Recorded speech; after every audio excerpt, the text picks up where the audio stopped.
I'm here with Randy Awrey, head coach of the Cougar football team. Today, looking back briefly to the season opener this past Saturday against the University of Chicago, and then also just setting the stage for this weekend's home opener against Alma College. And Randy, just talking about the Chicago game a little bit. Bottom line, and it's an age-old story in football, but mistakes will, especially early ones in the game, will kill you. Yeah, there's no doubt about it. We have a freshman, sophomore dominated team. We only have a handful of juniors and seniors right now, so it makes it difficult when you go away. Obviously, away games are always difficult. You're playing in a new stadium, in a new environment, and a lot of times a hostile environment. So that makes it difficult. The kids were obviously very nervous, and you got a lot of young players, and when you look at some of the mistakes, they were sophomore, freshman type mistakes. There were mistakes that turned the ball over. We gave them 2 touchdowns on picks for 6, which obviously, I don't care what level you play, you can't do that and come back and try to win. The momentum gets on their side, and we had one breakdown on defense, and they got a long pass, and on a punt return, we fumbled it and gave them the ball in good field position. In the first quarter, we were fighting and battling that field position all of the first quarter, and then finally we started to win that part of it, and then we give them the pick 6. So, it was just one of those things that when the things start rolling downhill, we just couldn't stop it, and it's one of the tough things when you have freshmen and sophomores, and you really just got to work on letting them mature and grow and build into the system.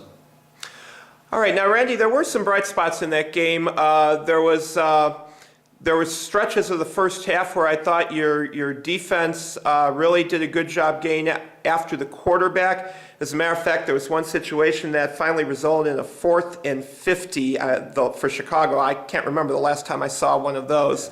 But there was some good pressure by the line at times, I thought, and then your free safety, Mike Bailey, I thought had a pretty good game. He fished with team-high 10 tackles. Yeah, I think both of our safeties, Mike Bailey and a freshman, Tyson Birch, had great games. I think they played very sound and solid football, which really is exciting because that was one of our weaknesses, was the fact that people were able to get upfield on us through the middle of the field. So I think we've solidified that area. I think Coach Jussic's done a great job as far as working with that defense, and so I think that part of it's good. We do have at least some experience with those linebackers and D-line. I think A.J. Seidler and Sang Lee did a great job in the inside linebacker position.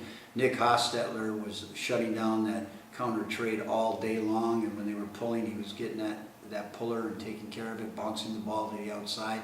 Safeties were like Mike Bailey were able to come up and make plays. So yeah, there's a lot of things that are good, that went well, that we just, they get overshadowed by the score because it just got out of hand. Okay, and then just briefly, I thought a couple bright moments on special teams. Ryan Allison with a couple good kick returns. One he broke for 50, I think it was 54 yards, and was tripped up at the last second. Otherwise, he probably could have scored a touchdown. And then Brendan Shoemaker came in the game as your punter after Sang Lee was roughed up on his first attempt.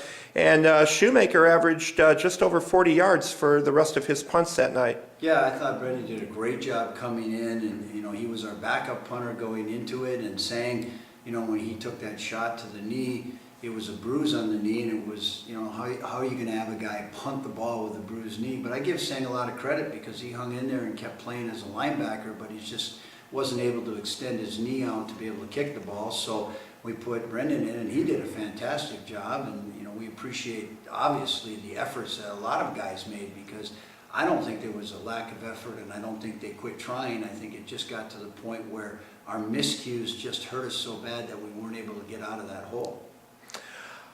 All right, Randy, this Saturday the Cougars will take on Alma College, special 2:30 kickoff here at the stadium.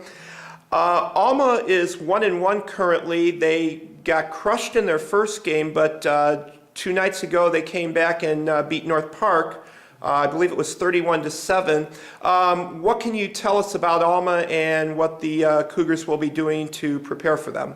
Well, they're a good football team, and it's a unique situation because Greg Piscanda, the head coach there, at one time when I was coaching at Saginaw, he was coaching at Grand Valley. So we actually have coached against each other for a number of years. And he's a great coach. He's got a great staff, and they're good football players.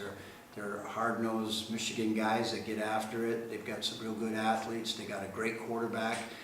They actually were running a 2-quarterback system. I think the younger guy is the guy they're going to probably stay with. He's a real good athlete. He can throw and run. He can beat you with his legs as well. So a mobile quarterback that can move is always going to give defensive fits. They got a couple of real good receivers, and they run a whole bunch of different running backs. It's by committee. And I think they had 5 or 6 guys in this last game carry the ball, so they get a lot of guys out there. They got one guy that's a pounder that can put it up in there. They got another guy that's got the scat back type of stuff. So they use them in different situations. And again, they're going to be a get after it type defense. They do blitz and stunt a lot. So, you know, we're going to have our work cut out for us. But the nice thing is we're at home. We're playing at a home stadium, and our confines usually is, if you look at it statistically, we always play a whole lot better at home. Something we want to work on in the away games, but now we feel good about the fact that we're at home. All right, and we're all looking forward to this Saturday. Randy, thank you for your time this afternoon, and wish you and the Cougars the best of luck on Saturday. Thanks.